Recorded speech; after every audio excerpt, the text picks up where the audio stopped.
So, what's up mga Lods? Muli na nagbabalik ang inyong PBA Chismis para nga magbigay ng PBA update. Good strategy here from Noel. He puts up a three. Converge na politika ng PBA. May umaharang na naman. Kaya pala wala pa rin si Greg Slaughter sa PBA. Matapos pataobin ng Converge FiberXers sa second game ng opening day, itong guest team na Macau. Si score na 102-94. Ay hindi naging madali ang pinagdaanan ng FiberXers bago masungkit ang unang panalo. Dito nga ipinangunahan ni Converge Rising Star Alex Stockton na magtala ng 18 points, 3 rebounds, 3 assists at 6 steals. Humugot naman ng 19 rebounds at 4 blocks itong si Kelly para maselyuhan ng laban. Nagpakitang gilas din itong bagong salta ng Converge na si Janelle Policarpio na nagtala ng 13 points. Bumida din sa scoring ito si Archie Concepcion na bumutas ng 16 points. Hindi pa nga nakapaglaro itong si Davis Calvin Abueva dahil sa tinamong injury. Maliban kay Abueva, ay excited na din makita ng mga fans na maglaro sa PBA itong si two-time finals MVP Mikey Williams. Ngunit laking gulat at pagkataka nang hindi masilayan ng mga fans from first to third quarter. Na baka may iniinda pa or baka wala pa nga sa game shape itong si Williams. Fourth quarter na nang biglang ipasok ni Coach Delta Pineda, ang former two-time finals MVP. Dito ngayon napatanong ako, bakit ngayon lang pinasok itong si Williams?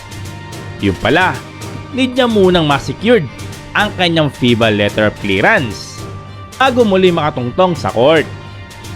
Nakakapagtaka lang mga Lods dahil sa haba ng panahon, tiyempo pa during the game, fourth quarter lang lumabas ang clearance niya. Di ba parang nakakagago lang? Mukhang pinupolitika itong si Mikey Williams at Converge. Mabuti na lang at maganda ang naging impact ni Williams mga Lods. Wala man naiambag sa score ay nakapagtala pa rin ito ng 2 rebounds, 3 assists at 1 steal sa loob ng fourth quarter.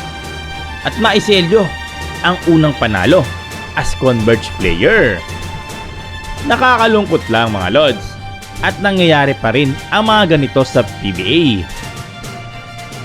Para sa inyo mga Lods, ano masabi nyo sa ginawang pamumulitika ng PBA kay Mikey Williams at sa Converge? Comment kayo mga Lods at ating babasahin yan. At mapunta naman tayo mga Lods sa isa pang balita. Matapos maglabas ang PBA ng official lineup ng bawat tupunan, ay laking gulat ng mga PBA fans nang walang lumabas na Greg Slaughter para sa Titan Ultra Giant Risers. Matatandaang nagkaroon di umano ng negosasyon sa pagitan ni Slaughter at itong Titan Management nakalaunay nagkasundo na daw. Nakikita na rin sa mga team practice ang 7-foot player. Matapos matambakan ng Titan ng 30 points nitong Terra Firma Jeep sa opening game, ay muli na naman natanong ng media ito si acting coach Renzi Bahar kung bakit wala sa kanila si Greg Slaughter. Aminado ang coach na kahit siya ay nagtataka kung bakit hindi pa nakakapirma itong former Nebra star Greg Slaughter. Ayon kay Bahar mga Lods ay nakakausap na daw ng PBA ang management patungkol dito. Mukhang totoo nga ang silent ban sa PBA mga Lods. 5 years nang wala sa PBA itong si Greg mga Lods. Sana naman sapat na yun para payagan siyang makabalik sa PBA. Si Greg ay 37 years old na mga lods. Tingin ko, may sapat pa itong gas para magdomina sa PBA. Nakakamiss lang ang dating banggaan nila ni Junmar Fajardo. Matatandaang huli naglaro pa ito kalaban ng Magnolia. Seconds na lang sa fourth quarter ay bigla itong nilabas.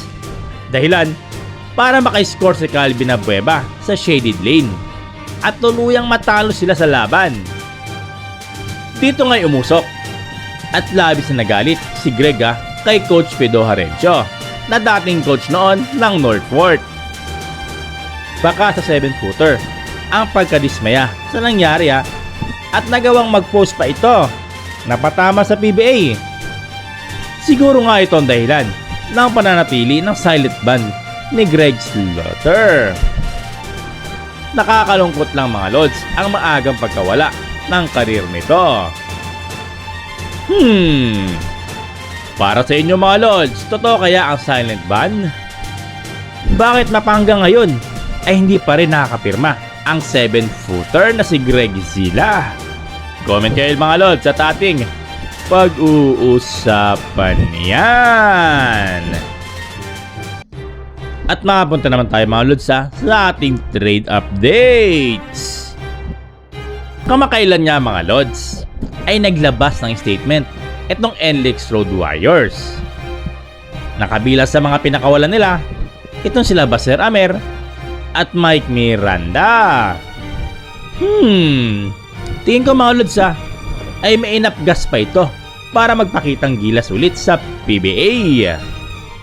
Balita natin mga lods ay pinupuntirya pala ito ng Barangay Ginebra. Tama-tama mga lods dahil need nila ng isang point guard. At tingin ko makakatulong ito si Baser Amer. Kita naman natin mga lods kung paano niya duminahin at paano niya pangunahan ang Blackwater noon. Nakalaunay, nalipat ng Meralco at unti-unti lang nawala ng playing time dahil nga puno na ang kanilang guard rotation. At para naman kay Mike Miranda mga lods ay naku, napakalaking tulong nito sa Ginebra dahil nga salat sila sa big man So tingin ko malaking mabibigay ni Mike Miranda, lalo pat may shooting ito at ito ang number 1 na gusto ni Coach Tim Cone sa isang big man. Tingin nyo mga lods, mapapapirma kaya ito sila Baser Amer at Mike Miranda? Sino naman ang aalisin sa Ginebra? Comment kayo mga lods at ating pag-uusapan yan. So mga lods, hanggang dito na lang tayo Maraming salamat. Bye-bye.